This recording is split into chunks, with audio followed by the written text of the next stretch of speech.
I love playing football, but I don't like everything that comes with it a lot. Guys, everybody back out. You guys are pushing off the 4 suspects have been arrested for allegedly breaking into Cincinnati Bengals star Joe Burrow's mansion while he was playing on Monday Night Football. Do you like the attention? No, I hate it. I get anxiety and like going out and having to take pictures with all these people, and I love it. I love the fans, and I'm, very appreciative of everybody, but, it's a lot sometimes. What he has become and what he is a stone-cold quarterback assassin. And he is coming for you. Joe Burrow is one of the NFL's brightest stars, a generational quarterback who can dissect defenses with surgeon-like precision. Burrow, pocket collapses, Burrow stumbling and just masterfully gets it to Higgins. Just otherworldly from Burrow. When I look at Joe Burrow, he has the charisma at Namath. Yeah. That's who that sucker reminds me of. Some might say I've gone Hollywood. Life is for the living, and I love it. Joe is living it up. I told Allison, this is why I need I went Hollywood for a week, and now it's time to lock in. I gotta tell you something. You know what scares me, Shannon? Those Cincinnati Bengals. Joe Burrow, Jamar Chase, T. Higgins. However, despite all of Joe's magic in one of the top offenses in the league, it's always a struggle for the Bengals just to get in the playoffs. Why?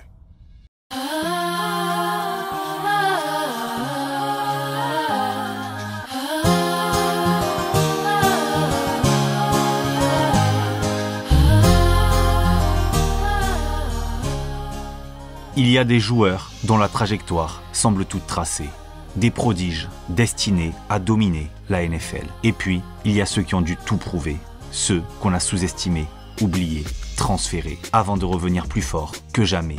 Un gamin passé par les bancs d'Ohio State avant de devoir tout recommencer ailleurs. Un joueur qui a transformé la douleur en motivation, l'humiliation en carburant et qui a fini par écrire l'une des plus grandes histoires que le football universitaire ait connue. Et alors que tout semblait enfin lui sourire, il a dû, une nouvelle fois, faire face à l'adversité. Entre gloire, blessure, record et résilience, son parcours incarne parfaitement ce que signifie ne jamais abandonner. Découvrez l'histoire de Joe Burrow, un génie à genoux.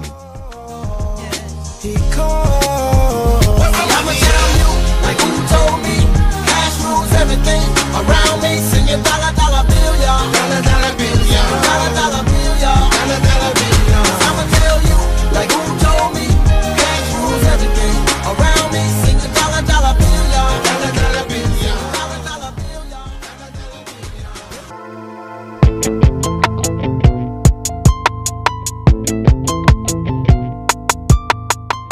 Joseph Lee Burrow est né en 1996 dans l'Iowa. Dès ses premiers jours, le football fait partie de son quotidien. Son père, Jim Burrow, est alors entraîneur à l'université d'Iowa State. Ancien defensive back à Nebraska, dans les années 70, Jim a été drafté par les Packers de Green Bay dans les années 70, avant de poursuivre sa carrière au Canada, en CFL avec Montréal, Calgary ou encore Ottawa. Une fois les crampons raccrochés, il devient entraîneur universitaire, notamment coordinateur défensif dans l'Ohio, où il passera plus d'une décennie. Chez les Burrow, le football est une histoire de famille. Les deux frères aînés de Joe, Jamie et Dan, ont aussi porté les couleurs de Nebraska, l'un comme linebacker, l'autre comme défenseur, au début des années 2000. En 2003, la famille s'installe à Fargo, dans le Dakota du Nord, où Jim devient coordinateur défensif de North Dakota State.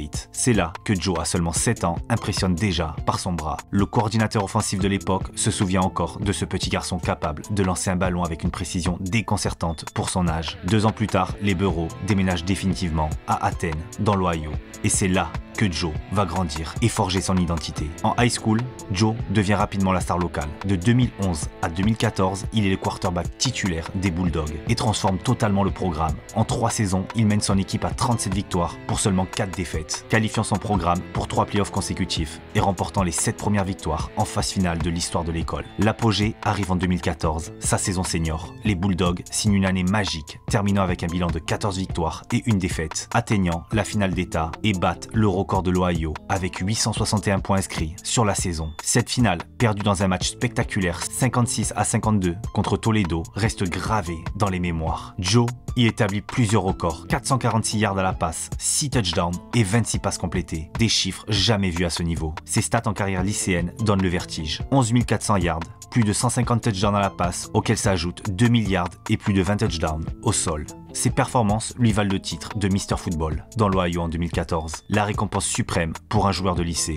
ainsi que celui de Gatorade Player of the Year en 2013. Mais Burrow n'est pas seulement un prodige du football, il brille aussi sur les parquets de basket, où il est nommé dans la First Team de sa conférence en 2015, tournant à 20 points par match. Pour lui rendre hommage, son école renommera son stade à son nom. Malgré son incroyable parcours, il reste relativement sous-estimé sur la scène nationale. Classé prospect 4 étoiles, il s'engage avec Ohio State, son université de cœur, après avoir participé au camp d'élite régional.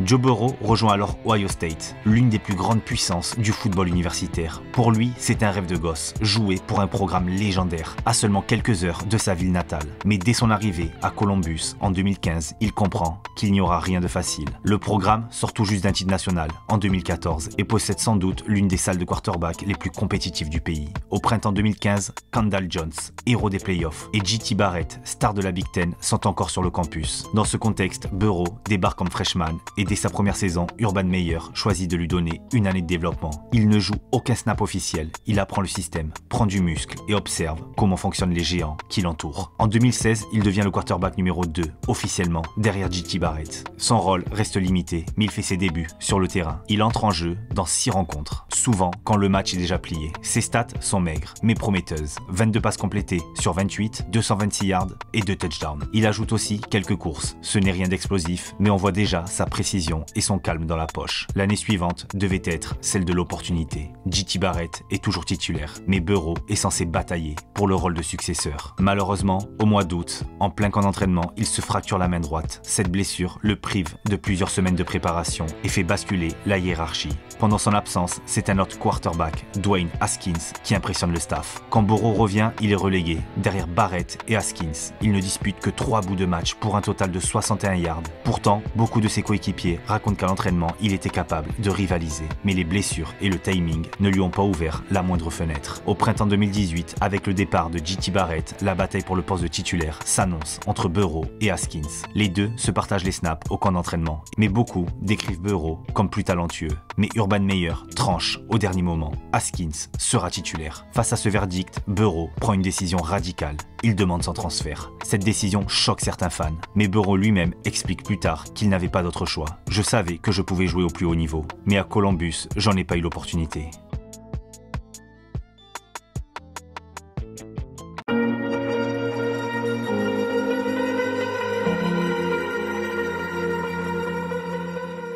Au printemps 2018, après 3 saisons passées dans l'ombre, Joe Burrow rejoint LSU. Les Tigers viennent de perdre leur quarterback titulaire et sont en quête d'un leader. Burrow débarque tard, en mai, mais il gagne rapidement la confiance de son coach principal et arrache même le poste de starter avant même le premier match. À son arrivée à Bâton Rouge, l'effectif est solide, mais pas encore transcendant. Un jeune groupe de receveurs mené par Justin Jefferson, encore méconnu au niveau national, et un jeune Ja'Marr Chase. Au poste de running back, Nick Brossette, Leonard Fournette ou encore Clyde Edwards-Helaire. Une ligne offensive, physique, mais irrégulière face aux grosses défenses. En résumé, Burrow doit s'imposer dans une équipe compétitive, mais loin d'être favorite dans une division ultra dominée par Alabama. Dès ses premiers matchs, il montre ce qui deviendra sa marque de fabrique. Sang-froid, précision dans les moments clés. Le 8 septembre 2018, contre Auburn, LSU est mené 21-10 au premier quart. Burrow orchestre alors 2 drives décisifs et permet aux Tigers d'arracher la victoire. 22-21. C'est son premier grand moment face à une équipe du top 10. Quelques semaines plus tard, contre Ole Miss, il signe son premier match à plus de 390 yards,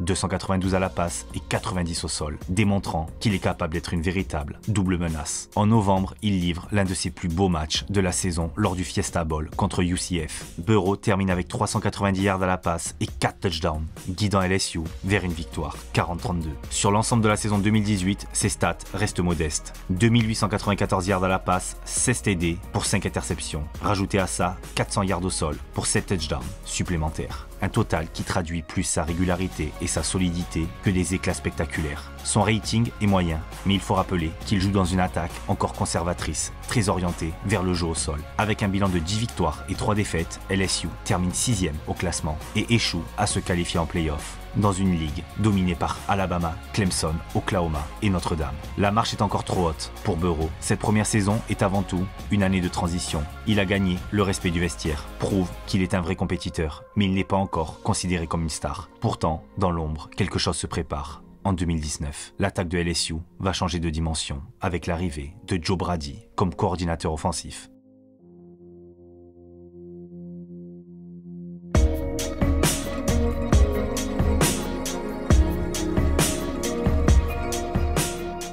En 2019, il y a cette légende qui circule sur les réseaux. Le père de Joe, Jimmy Burrow, aurait misé $2000 sur son fils, vainqueur du Heisman Trophy, pour un gain potentiel de $400 000.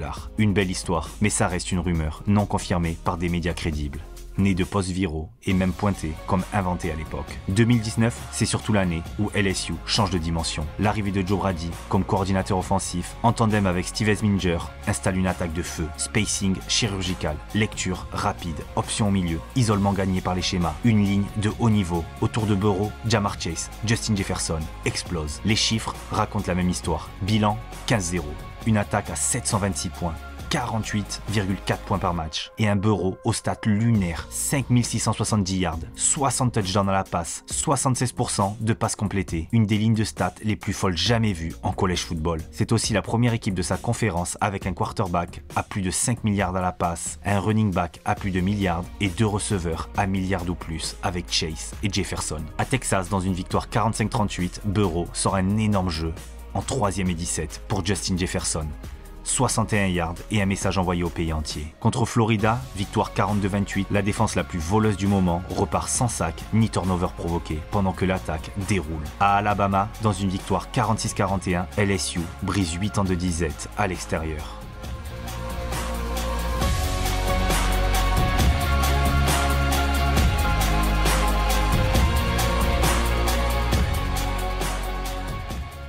En finale de conférence, face à Georgia, Burrow termine avec 349 yards et 4 touchdowns dans une victoire 37-10. Dans ce système, Chase et Jefferson explosent. Ja'Marr Chase finit avec 84 réceptions, 1780 yards et 20 touchdowns. Justin Jefferson, lui, signe une saison record à LSU en réception avec 111. Rajoutez à ça 1540 yards et 18 touchdowns. À eux deux, ils cumulent 195 réceptions, 3320 yards et 38 touchdowns. Un duo impossible à isoler parce que le schéma distribue et Burrow, lui, choisit la bonne réponse à chaque snap. En playoff, LSU écrase Oklahoma 63-28. Burrow livre un premier acte hors du temps, 7 touchdowns à la passe en une mi-temps pour finalement finir avec 8 touchdowns au total, 493 yards. Justin Jefferson va capter 4 touchdowns, c'est à la fois clinique et cruel. Tempo, spacing, lancé en rythme, rien ne peut suivre. LSU se qualifie pour la finale.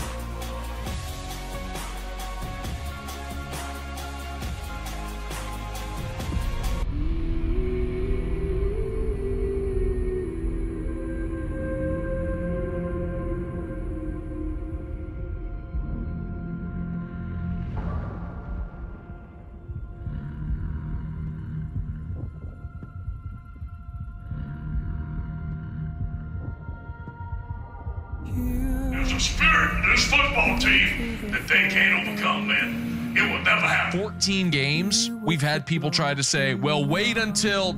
and nobody has Joe stopped Burrow, what impressed me the most was the big games. There were 5 opponents that finished in the top 10 when the season ended. Against those 5 opponents, Joe Burrow had 22 touchdown passes and 0 interceptions. And when the pressure was on, he was always at his best. 5-0 as a starting quarterback. Pressed a little bit early, trying to live up to the hype, settled down the second half of the season. It's only thrown 1 interception in the last 7. And Stingley, the top freshman corner in the nation. Free play, and it's caught downfield. Ross, after the LSU defense had jumped offside, Lawrence makes the most of the free play. Play action tips it across, catch made by Braden Galloway, and the Tigers tight end off and rumbling. Second down. Lawrence has still got it. He's got a stand-up touchdown. And the Clemson Tigers draw first blood in the Superdome. Well, Troy, he's got that it factor. You know, many have tried, but Joe was the only one to succeed. To come to Baton Rouge and to galvanize all the talent that LSU had down there. Very short. Yeah. But very effective. Now Burrow going to launch downfield for Chase. Who's got it? Touchdown, LSU.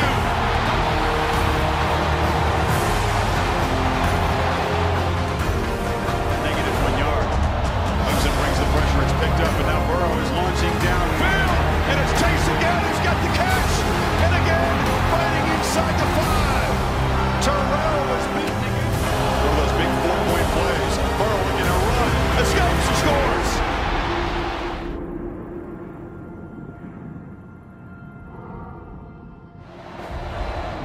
Dixon on a reverse. It's Higgins. Lawrence throws a block. Higgins is off and running. Breaking tackles, banging off people. Touchdown. Clemson stretches the lead. Wow.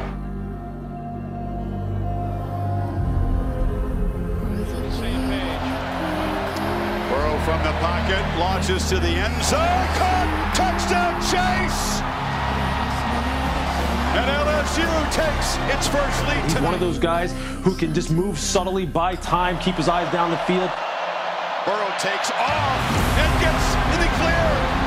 Gets a block. Makes a cut and is knocked out at the 5.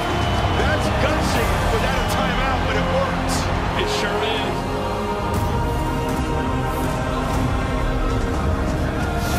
Got that internal clock. If he's strong, it's out. That's at 2.5. Comes pressure. Gets it out quickly. Touchdown! Thaddeus Moss just standing still. And LSU stretches the lead before halftime. Lawrence, they pick up the pressure.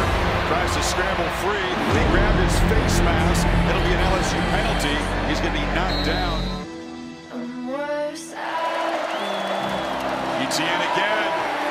Muscles. Touchdown, Clemson. They fake it to him. Burrow wanting to throw downfield. Now just buying time. Still scampering around and delivers a throw to loss. And the tight end makes another big play inside the Clemson 40. Randy's kids having a night. Bring it. Burrow's got time. Launching for the end zone.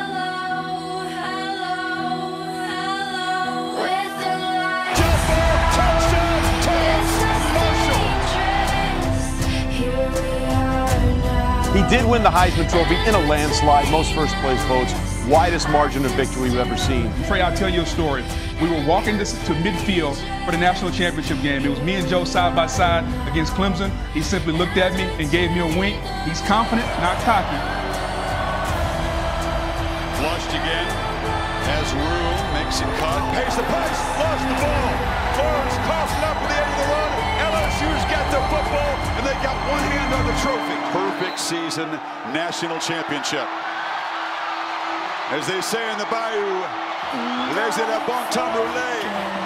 Let the good times roll. As a young man, he's going in a grown man's locker room and trying to win that locker room. They want to know, your quarterback, can you score? You just talked about he had the touchdown record in the FBS. They want to know, can you win? They went 15-0 and he won the Heisman Trophy. And they want to know, can you lead? He led his team to a national championship. National championship trophy to Coach Ed Ogeron and the LSU Tigers.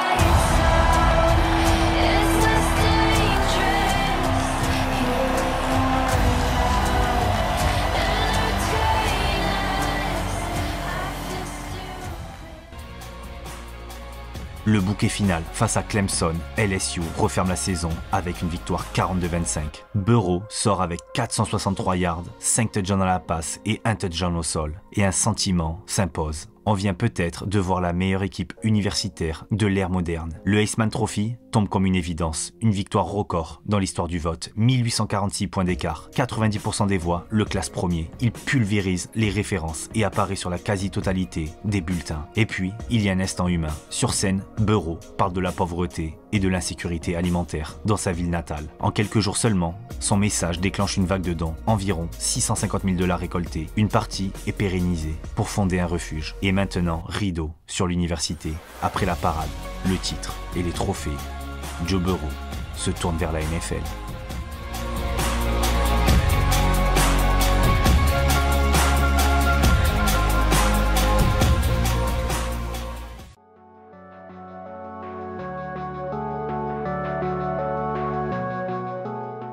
Après avoir réalisé l'une des plus grandes saisons de l'histoire du football universitaire, Joe Burrow se présente logiquement à la draft NFL de 2020. Certaines franchises le voient déjà comme le futur visage de la ligue, et parmi elles, les Dolphins de Miami, qui sont prêts à tout. Selon plusieurs rapports, ils auraient proposé 3 choix de premier tour à Cincinnati pour obtenir en retour leur premier choix et ainsi sélectionner Burrow. Mais la franchise du nord des États-Unis refuse. Pour eux, il n'est pas question de le laisser filer. Burrow est l'enfant de l'Ohio qui a grandi à seulement 2 heures du stade des Bengals. Et pour la première fois depuis longtemps, cette franchise en reconstruction voit enfin une lueur d'espoir. Le 23 avril 2020, Joe Burrow devient le choix numéro 1 de la draft NFL, rejoignant l'équipe de son état de cœur. Un compte parfait, mais dans une franchise de la loose, longtemps moqué pour ses échecs répétés et sa mauvaise gestion. Dès ses premiers matchs, Burrow prouve qu'il n'a pas peur du niveau NFL. Il affiche un calme impressionnant, une précision chirurgicale et une maturité rare pour un rookie. Face aux Browns, il réalise 37 passes complétées, un record absolu pour un quarterback rookie. Jamais un débutant n'avait autant distribué le ballon dans un seul match. Et au-delà des stats, c'est son leadership, sa confiance, sa capacité à élever le niveau de ceux autour de lui qui impressionnent. En semaine 2, contre Cleveland, il réalise un match à 300 yards, 3 touchdowns et ce record de 37 passes réussies. En semaine 7, une nouvelle fois, contre Cleveland, 406 yards, 3 touchdowns à la passe et 1 au sol. Une démonstration de talent pur. Face aux Titans, il offre aux Bengals une victoire surprise contre l'une des équipes favorites de l'AFC avec 2 touchdowns à la passe et 250 yards. Malgré une ligne offensive fragile et peu d'armes autour de lui, Burrow maintient Cincinnati à flot semaine après semaine. Mais le rêve tourne court. Le 22 novembre 2020, face à Washington, tout s'écroule. Sur un contact violent, en plein lancer, son genou gauche se tord. Diagnostic, rupture totale des ligaments et du ménisque. Une blessure grave, potentiellement dévastatrice pour un jeune quarterback. Sa saison est terminée. Mais pour ceux qui le connaissent, une chose est sûre, Joe Burrow ne va pas se laisser abattre. Son mental, forgé à travers les épreuves à l'université, va une nouvelle fois faire la différence. Et avant cette blessure, il était sur un rythme de record historique pour un rookie. Une trajectoire qui annonçait déjà un futur grand nom de la ligue.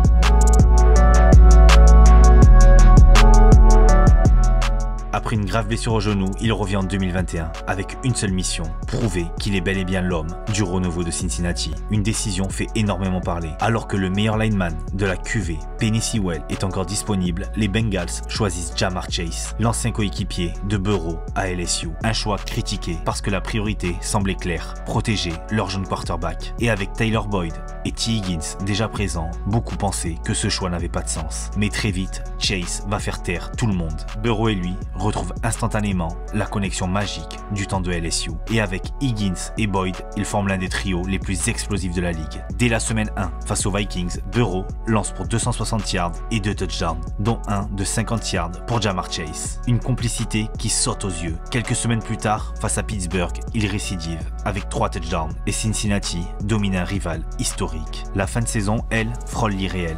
Contre Baltimore, Burrow réalise l'un des plus grands matchs de sa carrière. 525 yards, 4 touchdowns, 80% de passes réussites, un record de franchise et une humiliation pour les Ravens. La semaine suivante, face aux Chiefs, il remet ça, 440 yards, 4 touchdowns et une victoire 34-31. Les Bengals sont champions de la division, portés par un Burrow en état de grâce. Sur la saison, il affiche plus de 4600 yards, 34 touchdowns et un rating de 108. Malgré 51 sacs encaissés. Un record de courage, mais ce courage va encore être mis à l'épreuve. En play-off, Cincinnati bat les Raiders et met fin à 31 ans sans victoire en post-saison. Burrow gère le match avec sang-froid, 240 yards, 2 touchdowns. Puis vient le choc contre Tennessee, meilleure équipe de la conférence. Mais Burrow va encaisser 9 sacs, mais ne rien lâcher. Il lance pour 350 yards et en fin de match, quand son micro de casque s'éteint, il appelle lui-même les jeux. Résultat, un field goal victorieux et une victoire héroïque qui qualifie les Bengals pour la finale de conférence. No, I've never been in that position before. That was kind of exciting for me. Zach always kind of jokes that, hey, don't pretend like the headset goes out so you can call your own plays. But, on Sunday or Saturday, the headset did go out, and so I had to call 3 or 4 plays on my own. And all of them worked. That was fun. En finale AFC, face aux Chiefs, Cincinnati est mené 21-3, mais Burrow reste calme. Il mène une remontée incroyable, 250 yards, 2 touchdowns et offre la victoire en prolongation. Les Bengals filent au Super Bowl, leur premier depuis 1988.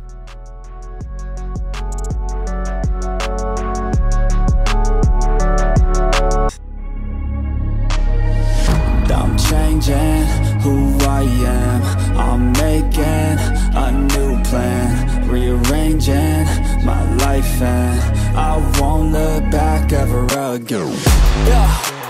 You ain't see me activated. You better hope that you never see me agitated. I think about my actions, plan them out, evaluated. That's how I end up on the top, man, I'm calculated. My mind's a weapon, my body is the engine. I'm never second guessing, I just do what I was destined. Cause I feel I got the blessing, persistence and obsession. That's how you keep progressing, I already learned that lesson, yeah. I'm changing who I am, I'm making a new plan, rearranging my life, and I won't look back ever again. You can't stop what's moving, you can't stop what's moving. I'm changing my life. Pour débuter, qui d'autre que la superstar de la NFL pour lancer les hostilités? Odell Beckham Jr. inscrira le premier touchdown du match, le seul de ce premier quart-temps.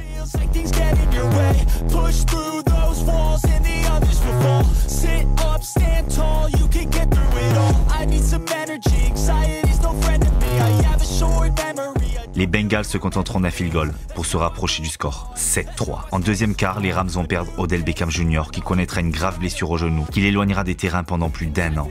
Un vrai coup dur pour les Rams qui perdent leur receveur numéro 2. Mais les Rams peuvent encore compter sur Cooper Kupp qui va leur permettre d'inscrire un deuxième touchdown et se détacher au score 13-3 puisque ces derniers vont tenter une conversion à 2 points qui échouera. Les Bengals répondront immédiatement grâce à T. Higgins sur cette passe de Joe Mixon pour revenir à 3 points. Les Rams auront l'occasion d'inscrire un nouveau touchdown, mais Stafford sera intercepté par Jesse Batt. Lors du troisième quart, sur une énorme erreur des arbitres, T. Higgins va inscrire ce touchdown. Une erreur qui paraît folle, tellement le face mask sur Jalen Ramsey semblait évident. Pour la première fois du match, les Bengals mèneront au score.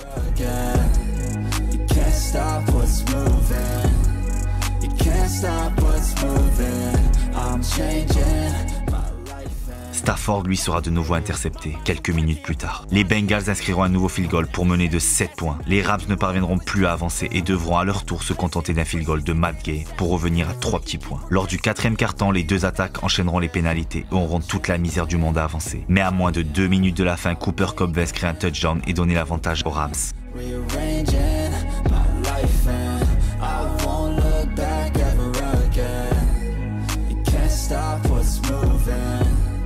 You can't stop what's moving. I'm changing my life and Les Bengals ont 1 minute 20 pour inscrire un touchdown. Mais hors de question pour Aaron Donald de perdre un second Super Bowl. La star des Rams va enchaîner les gros jeux et réaliser cette énorme action pour clore le match et permettre aux Rams de remporter le 2e Super Bowl de leur histoire. Une équipe qui aura été bâtie pour gagner immédiatement et qui aura remporté son pari. Une équipe emmenée par Sean McVay, le plus jeune coach à remporter un Super Bowl dans l'histoire. Les Bengals, eux, semblent être l'une des équipes les mieux bâties pour contrer une nouvelle dynastie qui cette fois-ci pourrait venir du Missouri et des Chiefs. Une saison de rêve, celle d'un homme qui a refusé d'abandonner. Il sera élu Comeback Player of the Year, symbole d'un retour aussi physique que mental. Après tant d'années d'attente, Cincinnati revient enfin. Le jeune quarterback que tout le monde disait fragile a fait renaître une franchise entière. Et même si le rêve s'est arrêté au Super Bowl, cette saison 2021 restera comme le véritable début de l'ère Joe Burrow. I've done it before and man, I'm not perfect. I'm changing who I am. I'm making a new plan, rearranging my life and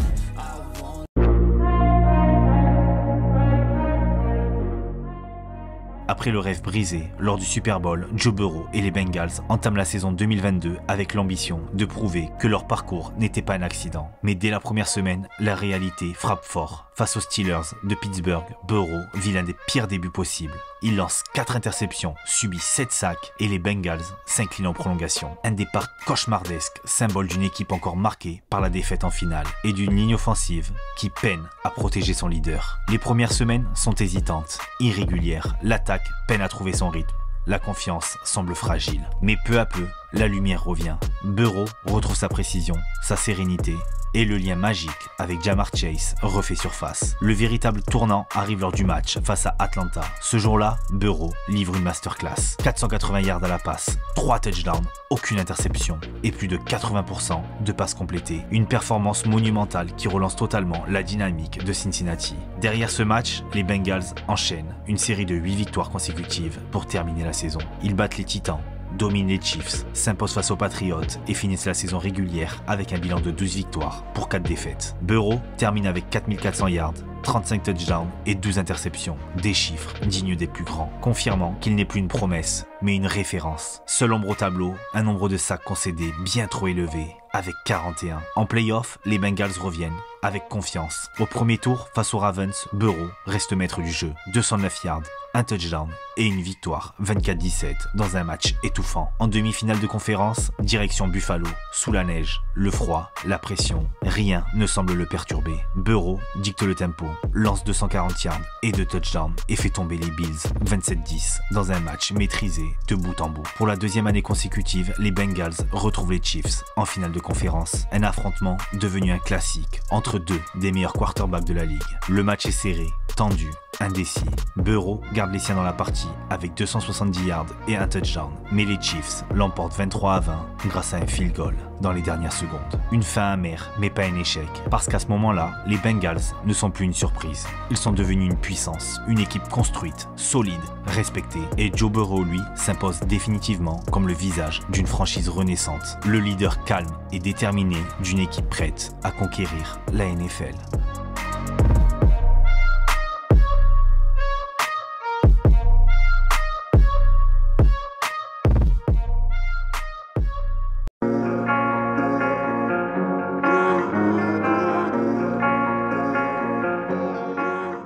La saison 2023 débute mal pour Burrow. Durant le camp d'entraînement, il subit une blessure au mollet droit qui le ralentit dès la reprise. Les mouvements sont hésitants, les appuis moins fermes. Le match d'ouverture confirme les doutes. Cincinnati s'enlise, Burrow ne parvient pas à imposer le tempo. La connexion avec les receveurs peine et l'attaque semble en manque de confiance. En semaine 2, face aux Rams, le calvaire s'intensifie. Il retrouve la douleur au mollet, pourtant il continue, tente de tenir la cadence, mais ce n'est pas suffisant pour retrouver une attaque régulière. La lueur apparaît en semaine 8 contre les 49ers. Burrow retrouve son adresse, 283 yards, 3 touchdowns, un taux de complétion de 87%. Une performance impeccable alors que l'équipe lutte pour rester compétitive. Mais le sort frappe à nouveau. Lors d'un match à Baltimore en semaine 11, sur une passe, Burrow chute et se blesse au poignet droit. L'IRM confirme une déchirure ligamentaire, une blessure grave. Sa saison est déjà terminée. Ce jour-là, Cincinnati menait 10-7, mais sans Burrow, la machine s'enraille. Les Ravens s'enchaînent, prennent le dessus et signent une victoire 34-20. Burrow est placé sur la liste des blessés. Il ne rejouera plus de la saison. Quand on regarde les chiffres de plus près, son année est très en décas de ses standards. Il termine avec environ 2300 yards à la passe, 15 TD, 6 interceptions, un taux de complétion autour de 66%. Sans lui, les Bengals flirtent avec l'équilibre. Mais l'impact de son absence se fait sentir dans la capacité à conclure, à porter les drives décisifs. Cincinnati ne parvient pas à atteindre les playoffs, une saison décevante après le très haut niveau affiché en 2022. Cette saison sera souvent vue comme une année de transition, un rappel brutal que même les plus grands talents peuvent être freinés par la fragilité du corps. Mais même blessé, Burrow reste dans le cercle du respect. Il continue de soutenir ses coéquipiers depuis le bord du terrain, ce qui montre qu'il est encore le cœur de cette franchise. 2024 commence par un stylo qui claque l'histoire. Joe Burrow prolonge pour 5 ans et 275 millions de dollars. Un message clair, Cincinnati mise tout sur son franchise quarterback. Les projecteurs sont braqués sur lui, mais le terrain, lui, ne fait pas de cadeau. Semaine 1, 2, puis 3 défaites d'entrée. L'attaque cherche ses repères. La défense est catastrophique et le doute s'installe dans l'Ohio. Alors Burrow change de tempo. Il hausse la cadence, ajuste ses lectures et transforme chaque drive en partition millimétrée. La machine s'emballe. Au fil des semaines, il empile les yards et les touchdowns jusqu'à réécrire les livres de records de la franchise et mener la NFL en yards avec 4918, mais aussi en touchdown dans la passe avec 43. Un taux de complétion à 70% et un rating de 108. Le tout en 652 tentatives pour 460 passes complétées, un record de franchise. À Baltimore, le 7 novembre, un thriller pour l'éternité. Le score final est cruel. 35-34 pour les Ravens, mais Burrow sort un récital. 34 passes complétées, 428 yards, 4 touchdowns, des bombes avec Chase, un sang-froid glacial et cette sensation qu'il peut gagner n'importe quel match, n'importe quand. Ce soir-là, Cincinnati perd, mais la NFL comprend que Joe est de retour au sommet. Puis vient le match à Dallas. Et Burrow punit toutes les erreurs défensives et Cincinnati s'impose 27-20, une victoire signature au cœur d'une remontée folle au classement. Il signe 360 yards, 3 touchdowns dans la passe et un taux de complétion de 75%. Face à Denver, le 28 décembre, dans un match décisif pour les playoffs où les deux équipes sont au coude à coude, Burrow conduit le drive parfait et trouve T. Higgins pour la gagne. Un match à 410 yards à la passe, 3 touchdowns et de nouveau 80% de passes complétées. Si l'attaque a carburé durant toute la saison, la défense, elle, a craqué. Et Cincinnati a connu une entame de 4 victoires pour 8 défaites. Et aligne un record de défaites en ayant marqué plus de 30 points. Un record NFL d'absurdité qui prouve que l'attaque était trop seule sur le terrain. 7e pire défense au scoring. Le constat est sans appel. Burrow et l'attaque jouent seuls. Malgré une série finale de 5 victoires pour terminer avec un bilan de 9-8, les Bengals manquent encore les playoffs. L'élimination tombe à l'extérieur quand Denver bat Kansas City lors du dernier match. Et les questions fusent. Jusqu'où peut-il porter l'équipe ? Sans rempart autour. Sur le plan individuel, il n'y a plus débat. Burrow est le meilleur passeur de 2024. Il s'invite dans la conversation pour le MVP, porté par une fin de saison monstrueuse et des dossiers médias qui défendent sa candidature. Mais le verdict final pèse. Alors la NFL consacre son retour avec un nouveau titre de Comeback Player of the Year, son deuxième pour l'homme revenu d'une opération du poignet et qui aura illuminé la ligue avec ses 4918 yards, 43 touchdowns. Tout ça malgré encore une fois 48 sacs subis.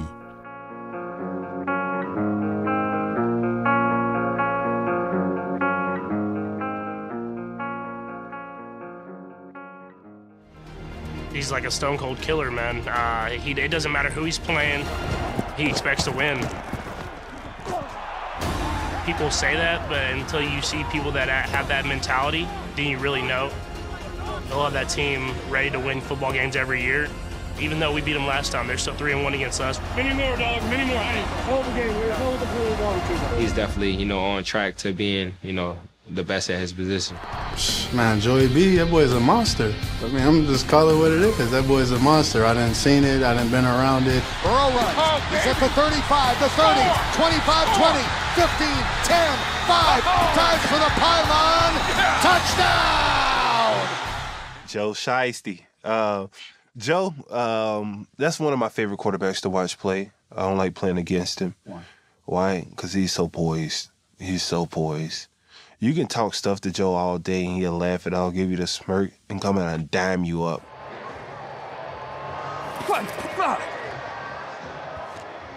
A bug just flew into my mouth. Jesus. That was disgusting. He's at the top of his game for sure, so much respect.